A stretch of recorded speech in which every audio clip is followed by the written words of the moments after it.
지난주에 후배 목사님이 총회 파송 선교사로 인도에 간다고 해서 잠시 저희 가정에 들러서 교제를 나누고 가셨습니다. 목사님 먼저 인도에 몇 달 먼저 가셔서 이미 한인교회를 섬기고 계시고요. 한인교회가 그 지역 선교의 허브 역할을 한다 그럽니다. 이미 가셔서 한인교회에서 섬기고 계신데 이 비자 문제가 복잡하다 그래요. 인도가 힌두교가 주로 이 힌두교 국가 아니겠습니까? 근데 상당히 요즘에 선교사들을 이 비자를 거부하는 방식으로 해서 선교사들을 많이 추방한다고 그럽니다.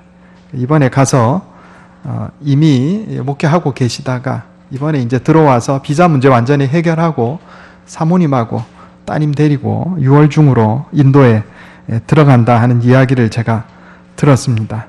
목사님과 하루 저녁 같이 이틀을 같이 지내면서 인도의 문화 또 선교 상황에 대한 이야기를 좀 들었습니다. 우리가 잘 아는 것처럼 인도는 카스트 제도로 유명한 나라입니다. 메뉴에 브라만 계급이 있고 크샤트리아, 그다음 뭐죠? 바이사, 수드라. 요거는 이제 알려진 계층이고요. 우리가 여기 그러면 수드라가 제일 하층이냐 이렇게 생각하기가 쉬운데 그렇지 않고 그 안에도 못 들어가는 많은 계급들이 있다는 거예요. 물론 요즘은 현대화돼서 법적으로야 평등을 얘기하지만 실제로 그 문화적으로 차별이 여전히 존재한다는 이야기를 들었습니다. 목사님이 그 인도에 가셔서 들은 이야기입니다. 같이 이제 선교사님들끼리 모임에서 들은 이야기인데 어느 선교사님이 사역하던 지역에 한 번은 비가 많이 왔대요. 그래가지고 이 물이 넘쳤어요. 가만히 보니까 도로가에 이 하수구가 있는데 나뭇잎이 이렇게 빗물에 쓸려와가지고 하수구를 막아놓으니까 물이 못 빠져나가고 계속 물이 불어나는 겁니다. 그 이제 잘못하면 마당까지 잠기게 됐어요. 그래서 아무리 기다려도 이거 치우는 사람도 안 오고 그래서 선교사님 사모님이 고무장갑 끼고 그 앞에 가가지고 한 1시간 치운 모양입니다. 그래 나뭇잎 다 치우니까 당연히 이제 하수구가 뚫려가지고 물이 쫙쫙 빠졌죠. 그런데 그걸 이웃들이 봤던 모양이에요. 그러면 이제 우리 생각이면 이웃들이 생각하기를 저 외국에서 온 사람들이 참 지역사회를 위해서 봉사하는구나 이렇게 생각을 해야 되는데 이상하게 그 다음부터 만나면 피하고 말도 안 섞으려고 그러더라는 거예요. 그래서 아니 왜 그러나 내가 잘못한 것도 없는데 나중에 온 동네에 소문이 난 것을 알았답니다. 뭐라고 소문이 났냐면 저 집에 사는 한국 사람 하녀 출신이다. 분명히 하녀 출신이다. 저런 허드렛 일을 하는 거 보니까 문화적으로 그 차이가 나는 겁니다. 거기서 높은 계급의 사람, 상류층은요, 손 하나 까딱 안 한답니다. 그래서 땀 흘리는 일을 하는 사람은 하녀, 하인, 낮은 계급, 그렇게 생각을 한다는 거예요. 우리도 사실 조선시대 때 그랬지 않습니까? 선비들이 집에 떼거리가 없어 굶어도 글 읽고 있고 밖에 나가서 손에 흙 묻히면 큰일 나는 것처럼 그래 생각했잖아요. 인도는 아직도 그렇다 이런 얘기입니다. 목사님 섬기시는 교회가 이제 예배당이 없어서 이제 어떤 지역에 장소를 빌려가지고 거기서 예배를 드리는데 일꾼들이 와서 이제 음향장치를 옮기더라는 거예요. 그래서 혼자서 낑낑거리고 그걸 이제 가지고 가길래 목사님이 옆에서 들어주려고 이렇게 손을 대려고 갔더니 그 사람이 이거 만지지 말라고 그러더라는 거예요. 그거 왜 그런가 봤더니 목사님이 이런 일을 하는 거를 다른 사람이 보면 저 목사 한국에서 무슨 출신? 하인 출신이다. 이 소문이 나면 목회가 안 된다는 거예요. 인도 여성들이 이 발목까지 닿는 치마를 입고 다닙니다. 그것도 이유가 있답니다. 발목까지 닿는 치마를 입으면 일을 할 수 있습니까? 없습니까? 일 못하죠. 그 고추장스러워 어째 일합니까? 그러면 짧은 치마를 입고 다니는 여성들은 어떤 여성들일까요? 하녀. 그렇게 생각한다는 거예요. 그래서 그 나라 문화에서 볼 때는 외국 사람들 여행 와서 짧은 반바지, 짧은 치마 입고 다니면 다 어떤 사람으로 보이겠어요? 저가 자기 나라에서 다 저 하녀 출신들이다. 이렇게 보인다. 이런 얘기입니다. 물론 이제 깬 사람들은 그렇지 않겠죠. 그런데 아직도 그런 정서가 만연해 있다. 이런 이야기입니다. 오늘 우리에게 주시는 하나님의 말씀은 일에 관한 이야기입니다. 물론 하나님의 예수님께서 천국에 대해서 비유의 말씀을 하신 것인데 하나님 나라에 관한 이야기예요. 근데 제가 전에 말씀드린 것처럼 나라라는 말이 통치라는 말로 번역해서 읽을 때 훨씬 이해하기가 쉽다 이런 말씀 드렸죠. 하나님의 나라라는 말은 헬라어로 바실레이아라는 말인데 이것은 통치라는 뜻입니다. 그러니까 우리는 흔히 하나님 나라 하면 어떤 멀리 존재하는 어떤 영토를 생각하기 쉬운데 그게 아니고 하나님께서 다스리는 통치의 성격은 이렇다 이렇게 말씀하신 거예요. 하나님께서 다스리는 통치, 하나님의 통치의 성격은 이러한데 어떤 것과 같으냐 하면은 주인이 먼 타국으로 갈 때 어떤 종에게는 5달란트, 어떤 종에게는 2달란트, 어떤 종에게는 1달란트를 맡기고 갔다 이런 얘기예요. 갔다 오니까 5달란트 받았던 종은 5달란트 남겼고 2달란트 받았던 종은 2달란트 남겼고 그런데 1달란트 받았던 종은 땅에 묻어놓고 아무 일도 하지 않았다 이런 얘기죠. 그러니까 타국에 갔다 온 주인이 5달란트, 2달란트 받았던 종에게는 칭찬을 했지만 1달란트 받고 아무 일도 하지 않은 종은 책망하고 내쫓았다 이런 이야기가 오늘 본문의 말씀입니다. 이것은 하나님의 통치가 어떠한가, 우리가 그리스도인으로서 하나님의 자녀로 사는 것은 어떠해야 하는가에 대한 교훈이다 이런 이야기입니다. 1달란트가 얼마냐면 6,000데나리온입니다. 1데나리온이 노동자 하루 품삯이에요.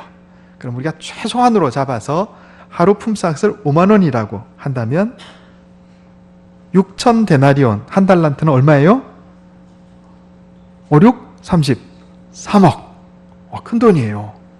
그러면 5달란트 받았던 사람은 요즘은 우리 돈으로 하면 15억을 사업자금으로 받은 거고 2달란트 받은 사람은 6억 원을 사업자금으로, 1달란트 받은 사람은 3억 원을 사업자금으로 받았던 겁니다. 이건 큰 액수예요.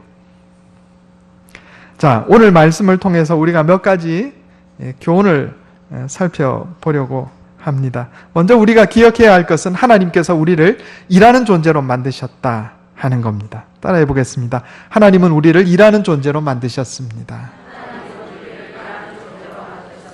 성경 한번 보겠습니다. 창세기 2장 15절. 구약 성경 맨 앞에 있습니다. 창세기 2장 15절.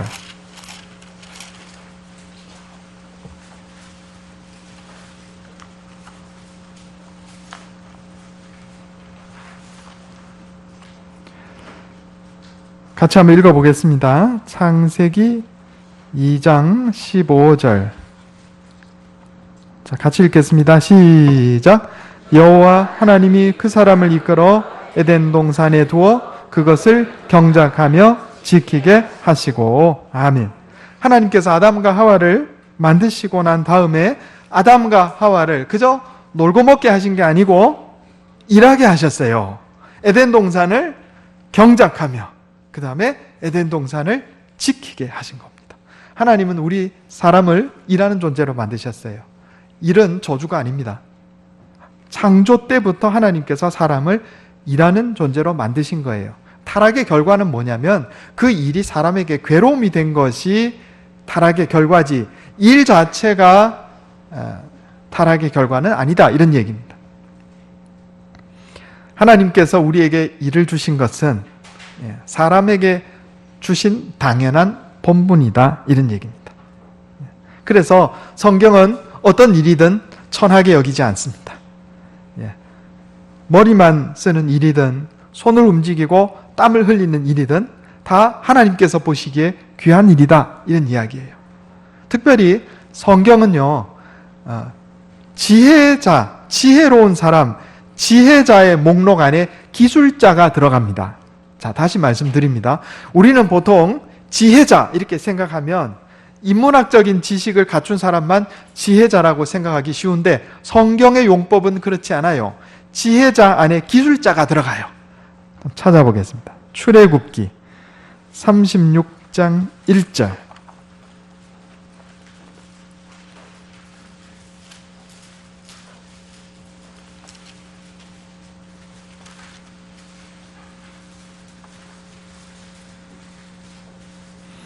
구약성경 138페이지입니다. 구약성경 138페이지 출애굽기 36장 1절 우리 같이 읽겠습니다. 시작. 부살렐과 오홀리압과 및 마음이 지혜로운 사람 곧 하나님께서 지혜와 총명을 부사 성소에 쓸 모든 일을 할 줄 알게 하신 자들은 모두 여호와께서 명령하신 대로 할 것이니라. 아멘.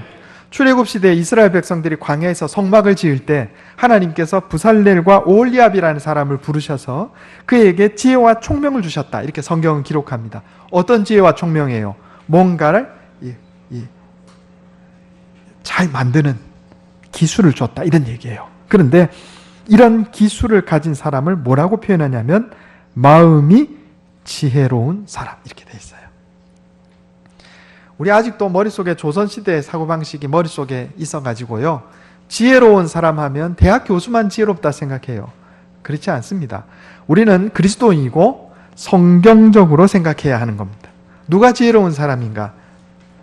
운전하는 기술을 가진 사람도 지혜로운 사람이고, 우리 여기 꽈배기 만드는 기술을 가진 사람도 지혜로운 사람이고, 다 지혜로운 사람이에요. 하나님께서는 어떤 일이든 귀천을 나누신 적이 없어요. 모든 일은 하나님께서 다 주신 재능에 따라서, 하나님께서 주신 지혜를 따라서 생각을 하는 일이든 손을 가지고 무엇인가를 교묘하게 만드는 일이든 다 하나님께서 주신 재능에 따라 귀한 일이다 하는 것을 우리가 기억해야 하겠습니다. 그러므로 직업이나 하는 일에 귀천이 없습니다. 우리는 하나님께서 내게 주신 재능에 따라서 하는 일들을 통해서 하나님과 관계를 맺고 삽니다. 인생은 관계라고 해도 과언이 아니에요. 하나님과 나와의 관계, 나와 다른 사람과의 관계, 또 나와 외부 세계와의 관계, 인생은 관계로 이루어져 있다 이런 얘기입니다. 그런데 오늘 달란트의 비유의 말씀을 보면 하나님께서 내게 맡기신 일을 어떻게 감당하느냐에 따라서 하나님과 나의 관계의 성격이 결정된다 하는 것을 알 수 있어요.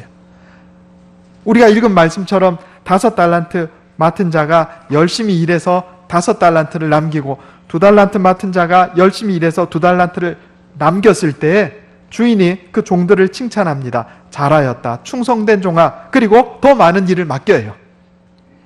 그런데 주인에게 받은 것에 불만을 품고 또 주인을 나쁜 사람으로 생각하고 게으르게 아무 일도 하지 않은 사람은 주인이 돌아왔을 때 주인과 가지고 있던 그나마의 관계마저도 깨지고 맙니다. 주인이 뭐라고 그래요?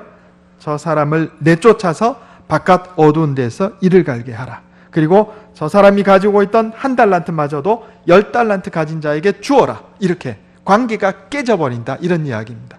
이건 오늘날 우리에게 그대로 적용할 수 있습니다. 하나님께서 우리 각 사람에게 주신 재능이 있어요. 우리 각 사람에게 주신 직업이 있고 각 사람에게 돌보라고 주신 가정이 있다 이 말입니다. 거기에 대해서 우리가 책임을 잘 감당하고 남기는 인생을 살면 하나님과 나 사이의 관계도 좋은 관계가 되지만, 그렇지 않고 하나님께서 내게 주신 일, 하나님께서 내게 주신 사람들, 내게 주신 가정을 잘 돌보지 않고 지키지 않아서, 경작하지 않고 지키지 않아서 문제가 생기면 하나님과 나와의 관계도 깨진다 이런 이야기입니다. 다시 말해서 우리는 일을 통해서 하나님을 만나며 교제하게 되는 것입니다. 여기 오늘 1달란트 받았던 사람은요, 이 마음 자세에 문제가 있습니다. 오늘 본문 말씀 한번 보겠습니다. 마태복음 25장 24절에 1달란트, 제가 읽겠습니다. 한번 눈으로 따라 읽어주시기 바랍니다. 1달란트 받았던 자는 와서 이르되 주인이여 당신은 굳은 사람이라 심지 않은 데서 거두고 해치지 않은 데서 모으는 줄을 내가 알았으므로 두려워하여 나가서 당신의 달란트를 땅에 감추어 두었었나이다. 보소서 당신의 것을 가지셨나이다. 자, 지금 이 한 달란트 받았던 사람은 주인에 대해서 불만이 많아요. 몇 가지 이유가 있을 거예요. 저 사람은 5달란트 주는데 왜 나는 한 달란트밖에 안 주나? 이랬을 거예요. 그런데 2달란트 받은 사람도 5달란트보다 적게 받은 거예요. 그리고 절대적인 양을 보면 한 달란트가 결코 적은 게 아닙니다. 3억 원이나 되는 돈이라니까요. 그런데 불만을 가져요. 그래서 주인을 어떻게 생각하냐면 악덕 영주로 생각합니다. 심지 않은 데서 거둔다 무슨 얘기입니까? 농사도 안 지었는데 세금 거두는 거예요. 이거 악덕 영주입니다. 해치지 않은 데서 모은다. 자, 채집 활동을 하지도 않았는데 산이나 들에 가서 뭐를 이렇게 따가지고 수확한 것도 없는데 거기에서 세금 받는다 이런 얘기입니다. 주인을 악한 영주로 또 악덕 주인으로 이렇게 생각하고 있는 겁니다. 이미 이 한 달란트 받은 자는 주인과의 관계에 문제가 있어요. 주인과의 관계가 문제가 있기 때문에 자기에게 맡겨진 일에 대해서 만족하지 아니하고 충성하지도 아니하고 게으름을 피웠다 이런 이야기입니다. 우리에게 적용해 볼까요? 내가 살아가는 형편, 내가 일하는 일이 내가 생각하기에 다른 사람보다 좀 못해 보인다. 하나님은 왜 나를 흙수저로 태어나게 하셔가지고. 이건 한 달란트 받은 사람의 마음가짐이다 이런 이야기입니다. 옳지 않다 이런 얘기예요. 우리는 이를 통해서 하나님과 만나며 교제합니다. 내가 비록 적은 것을 받았어도 내가 처한 형편이 어렵고 힘들어도 여기에 기뻐하고 감사하며 최선을 다해서 일을 할 때 그 안에서 하나님과 나의 관계가 온전하게 유지되는 겁니다. 뿐만 아니라 내가 그 일을 통해서 다른 사람과의 관계도 좋게 변하게 된다 이런 이야기입니다. 하나님께서 우리 사람을 만드신 것은 하나님의 영광이라는 영적인 이윤을 남기기를 원하신 겁니다. 돈 많이 벌라는 얘기가 아니에요. 선거에 나가서 높은 자리에 오르라는 얘기도 아닙니다. 하나님께서 우리에게 원하시는 것은 영적인 이윤, 뭐예요? 사랑입니다. 다른 사람에게 유익을 끼치고 하나님께 영광을 돌리는 것. 내 삶을 통해서, 내 직업을 통해서, 하나님 내게 맡겨주시는 가정과 사람들을 통해서, 그들을 섬기고 봉사하는 일들을 통해서 하나님께 영광 돌리고 사람을 사랑하고 세상을 이롭게 하는 일을 하기를 원하신다. 이런 이야기입니다. 그러므로 우리는 일생을 살아가면서 어떻게 해야 하겠습니까? 첫째로 기쁨으로 일을 해야 하겠습니다. 따라해 보겠습니다. 기쁨으로 일합시다. 일을 할 때 기쁨으로 해야 돼요. 성경 한번 찾아보겠습니다. 전도서 3장 22절.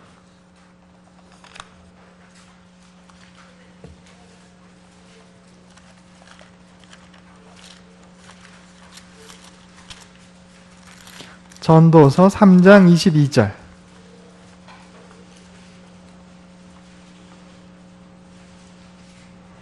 (950페이지입니다)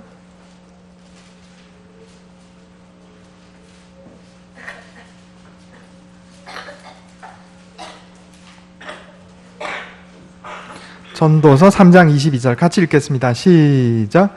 그러므로 나는 사람이 자기 일에 즐거워하는 것보다 더 나은 것이 없음을 보았나니 이는 그것이 그의 몫이기 때문이라. 아, 그의 뒤에 일어날 일이 무엇인지를 보게 하려고 그를 도로 데리고 올 자가 누구이랴. 아멘. 우리가 일을 할 때 기쁨으로 일을 해야 합니다. 사실 우리가 이 세상에 살면서 하는 일을 크게 두 가지로 나눌 수가 있습니다. 하나는 일상적인 일이 있고 또 하나는 종교적인 일이 있습니다. 일상적인 일이 뭘까요? 가사를 하고 직장에서 일하고 이게 다 일상적인 일입니다. 종교적인 일은 뭘까요? 교회 나와서 예배드리고 또 말씀 공부하고 기도하고 또 교회로 여러 가지 일들로 섬기고 봉사하는 거, 이거 다 종교적인 일입니다. 그런데 우리가 일상적인 일을 하든 종교적인 일을 하든 이것을 하나님의 말씀에 합당하게 하나님께 영광을 돌리며 이 일을 하면 이것은 거룩한 일이 됩니다. 그러나 일상적인 일을 하든 종교적인 일을 하든 여기 하나님의 말씀을 어기고 악하게 일을 하면 이것은 속되고 악한 일이 돼버린다, 이런 이야기입니다. 우리가 잘못 생각하면 종교적인 일은 거룩한 일이고 일상적인 일은 속되고 악한 일이다, 이래 생각하기가 쉬운데 결코 그렇지 않습니다. 성경의 가르침은 종교적인 일이든 일상적인 일이든 우리가 기쁨으로 그 일을 감당하며 하나님께서 내게 주신 말씀대로 순종하며 그 일을 감당하면 그것이 거룩한 일이 되고, 종교적인 일이든 일상적인 일이든 하나님의 말씀에 불순종하고 다른 사람에게 해를 끼치는 방향으로 그 일을 수행하게 되면 그것이 속되고 악한 일이 된다, 이런 이야기입니다.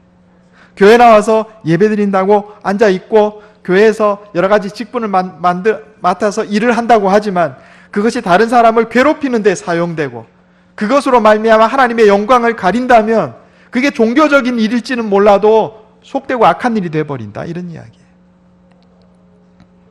하나님께서 내게 맡겨주신 일, 일상적인 일이든 종교적인 일이든 하나님의 말씀에 순종해서 다른 사람에게 사랑을 베풀고 다른 사람과 좋은 관계를 맺고 하나님께 영광을 돌리는 방식으로 우리가 그 일을 수행할 때 하나님께서 그것을 귀하게 여기시는 것입니다. 목사님, 내가 맡은 일이 안 기쁜데 이거 어떡하겠어요? 안 기쁜데. 인생의 행복은 물질적인 부유함이 아니라 사람의 태도와 내면에 달려 있는 겁니다. 제가 전에 어떤 통계를 봤는데 자기가 원래 원했던 일을 하는 사람은 100명 중에 5명 뿐이랍니다. 그러면 나머지 95명은 슬프고 불행하게 살아야 하겠어요? 아니에요. 하나님께서 내게 이 일을 주셨다 생각하고 그것을 기쁘게 여길 것입니다. 그래서 금방 읽은 전도서에 나는 사람이 자기 일에 즐거워하는 것보다 더 나은 것이 없음을 보았나니 이는 그것이 그의 몫이기 때문이라. 하나님이 주신 복의 몫이다, 이런 얘기입니다. 저와 여러분, 내게 맡겨진 어떤 일을 할 때 일상적인 일을 하든 내게 맡겨진 가족들을 보든 교회 어떤 일을 맡아서 하든 기쁨으로 감당하시기 바랍니다. 하나님, 내가 이 일을 기쁨으로 감당하게 주시옵소서 기도해야 돼요. 내 마음 내 마음대로 잘 안 되잖아요. 하나님께 기도해야죠. 그래야 인생이 복을 받습니다. 여러분, 만약에 제가 우리 구남교회 담임 목사로 여러분을 섬기면서 죽지 못해서 하고 입에 풀칠을 하기 위해서 하고 이러면 제 인생이 얼마나 불행하겠어요. 그리고 여러분은 얼마나 불쌍해지겠습니까? 그렇잖아요. 저만 그렇습니까? 여러분 각자 맡은 일이 있을 거예요. 시장에서 내가 어떤 물건을 파는데 좋은 물건을 생산하거나 좋은 물건을 찾아와서 그 물건을 팔고 사가는 사람이 기뻐하는 모습을 보고 그것을 내 인생의 기쁨으로 삼는다면 나도 기쁘고 그 물건을 사가는 사람도 기쁘고 행복하지 않겠어요? 그런데 오직 머릿속에 돈밖에 없어가지고 나쁜 물건 떼와가지고 속여서 팔고 그래서 그 사람이 괴롭게 된다면 여러분, 내 인생도 불행하고 다른 사람의 인생도 불행하게 되는 거예요. 하나님께서도 기뻐하지 않으시는 거예요. 하나님께서 내게 맡겨주신 일이 어떤 일이든 종교적인 일이든 일상적인 일이든 가정의 일이든 직장의 일이든 내게 맡겨주신 일이 하나님께서 내게 주신 것임을 깨닫고 최선을 다해서 기쁨으로 감당하시기 바랍니다.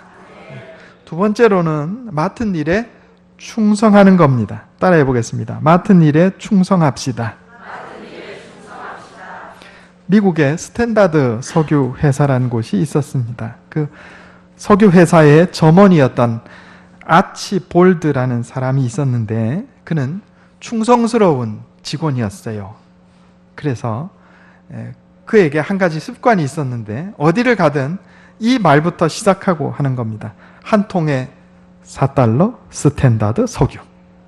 어디 출장 가서 호텔에 숙박계를 쓸 때도 한 통에 $4 스탠다드 석유 아치볼드 이렇게 쓴다는 거예요. 또 누구와 만나서 이야기를 할 때도 한 통에 $4 스탠다드 석유 그리고 얘기를 하고 일을 했다고 그럽니다. 그래서 이 사람 별명이 생겼어요. 이 사람 별명이 뭐냐면 한 통에 $4 스탠다드 석유. 소문이 났어요. 그래서 그 회사 사장인 록펠러가 사장이었던 것 같아요. 록펠러 많이 들어보셨죠? 록펠러가 이 아치볼드라는 사원을 불렀습니다. 그리고 그의 충성을 보고 충격을 받았어요. 결론적으로 나중에 그 사람은 이 회사의 사장직을 물려받게 됩니다. 여러분, 하나님께서는요, 우리가 충성스러운 일꾼이 되기를 원합니다. 보통 충성이 아니고, 우리를 이 세상의 인생에 고용하신 주인이신 하나님께 충성을 하되, 그저 주인을 만족시키는 정도를 지나서, 주인을 감동시키는 것도 지나서 주인에게 충격을 줄 만큼 충성하면 여러분, 하나님이 얼마나 큰 복으로 복 주시겠어요? 이 록펠러는요, 이 아치볼드라는 사람의 충성을 보고 충격을 받았다, 이렇게 기록이 되어 있습니다. 성경에 보면 하나님께 충격 준 사람들이 몇몇 있어요. 대표적으로 누가 있겠어요? 아브라함. 25년 만에 얻은 아들을 하나님이 너 네 아들 번제로 바쳐라 그랬더니 진짜 데리고 와서 하나님께 번제로 바치려고 그랬던 사람이 아브라함이에요. 그 하나님이 그 아브라함의 충성에 충격을 받았어요. 충격을. 그러니까 그를 믿음의 조상으로 세우고 이 세상 사람이 더 이상 받을 수 없는 가장 큰 복을 아브라함에 주셨어요. 영적인 복을. 믿음의 조상이 되는 복을 주셨다. 이런 이야기입니다. 또 누가 있습니까? 야곱의 아들 요셉. 형들에 의해서 종으로 팔려갔어요. 종살이하는 것도 괴로운데 모함을 받아가지고 감옥에까지 내려갔어요. 그런데 하나님을 향한 신앙이 변함이 없었어요. 요셉의 충성에 하나님이 충격을 받으셨어요. 그래서 요셉을 높여서 당시 중근동의 최강국이던 이집트의 총리로 삼아서 요셉을 통해서 많은 사람의 생명을 구원하는 일을 하나님께서 하셨다. 이런 이야기입니다. 여러분, 우리의 충성이 하나님의 마음에 만족과 감동을 넘어서 충격을 줄 정도까지 이르게 되면 하나님이 우리에게 얼마나 큰 복을 주시겠어요? 저와 여러분이 하나님께 만족, 감동, 충격을 주는 충성스러운 인생 되시기를 바랍니다. 그래, 5달란트 받아서 5달란트 받은 남긴 사람도 칭찬받고 또 복을 받고 2달란트 받아서 2달란트 남긴 사람도 칭찬받고 복을 받았어요. 그런데 충성하지 않고 게으르게 지냈던 1달란트 받았던 사람은 하나님과의 관계도 끊어지고 저 바깥 어두운 데서 이를 갈게 되리라. 멸망길로 가고 말았다. 이런 이야기입니다. 여러분, 하나님께서 내게 주신 인생, 그 인생 자체가 하나님께서 내게 맡기신 달란트인 것을 기억해야 하겠습니다. 인생의 길이에 따라서 5달란트, 2달란트, 1달란트일 수도 있고 각 사람에게 주신 재능의 다소에 따라서 5달란트, 2달란트, 1달란트일 수도 있습니다. 그런데 중요한 것은 받은 달란트의 양이 아니고 기쁨으로 그 일을 감당하는가, 그리고 내게 맡겨주신 하나님께 대하여 충성으로 그 일을 감당하는가, 그게 중요하다. 이런 이야기입니다. 우리가 여기 한 가지 또 잊지 말아야 할 것은 충성이란 말은 헬라어로 피스티스라는 단어인데 그 안에 윤리적인 진실함이라는 의미가 같이 포함되어 있어요. 또 충성하라고 그러니까 내가 하나님 앞에 헌금 많이 드려야지, 거짓말하고 다른 사람 속이고 악한 일 해가지고 헌금 많이 드린다고 이게 충성하는 건가? 천만의 말씀입니다. 그렇지 않아요.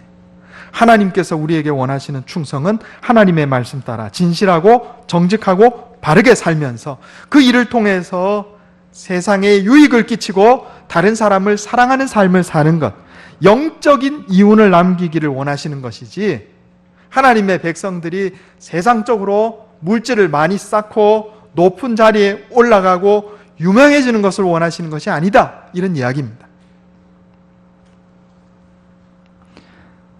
하나님께서는 충성한 사람에게 생명의 면류관을 약속하셨습니다. 요한계시록 2장 10절에 보면 내가 죽도록 충성하라. 그리하면 내가 생명의 면류관을 내게 주리라. 이렇게 말씀하셨습니다. 하나님은 우리가 일하는 인생, 남기는 삶을 살기를 원하십니다. 영적인 이윤, 영적인 이익을 남기기를 바라십니다. 우리 모두가 종교적인 일을 하든 일상적인 일을 하든 그것이 하나님께서 내게 주신 일이라 믿고 기쁨으로 감당하며 또 하나님께 충격을 줄 만큼 충성스럽게 또 말씀 따라 순종하여 바르고 정직하게 그 일을 감당함으로써 아름다운 영적인 이윤을 남기는 삶을 삽시다. 그래서 하나님께 영광 돌리고 우리 인생도 하나님께서 주시는 풍성한 복을 누리시기를 예수님의 이름으로 축원합니다. 기도하겠습니다. 하나님, 주님께서 우리를 놀고 먹는 게으른 존재로 창조하신 것이 아니라 하나님께서 맡겨주신 일을 성실하게 감당하는 일하는 존재로 만드셨음을 깨닫게 해주시니 감사합니다. 하나님 내게 주신 생명의 기한이 있고 하나님 내게 주신 재능이 있고 하나님 내게 맡겨주신 가정과 사랑하는 가족과 사람들이 있고 하나님께서 내게 맡겨주신 직업이 있음을 주님 앞에 고백합니다. 이 모든 것들 하나님께서 내게 감당하라고 주신 일인 것을 깨닫게 해주셨사오니 기쁨으로 일하고 맡은 일에 충성함으로 말미암아 하나님께 영광 돌리는 복된 인생 살게 해 주시옵소서. 하나님께서 우리에게 원하시는 것이 사랑의 이윤, 세상을 이롭게 하는 섬김의 이익임을 깨닫게 해주시니 감사합니다. 영적인 이윤과 이익을 많이 남기는 복된 삶을 살게 해 주시옵소서. 그래서 하나님께 영광 돌리며 나의 인생도 풍성한 인생 되기를 원합니다. 이것이 내 힘과 능력으로 되지 않음을 고백하오니 말씀으로 날마다 나를 깨우쳐 주시고 성령으로 힘주셔서 감당케 해 주시옵소서. 우리 주 예수님의 이름으로 간절히 기도하옵나이다. 아멘.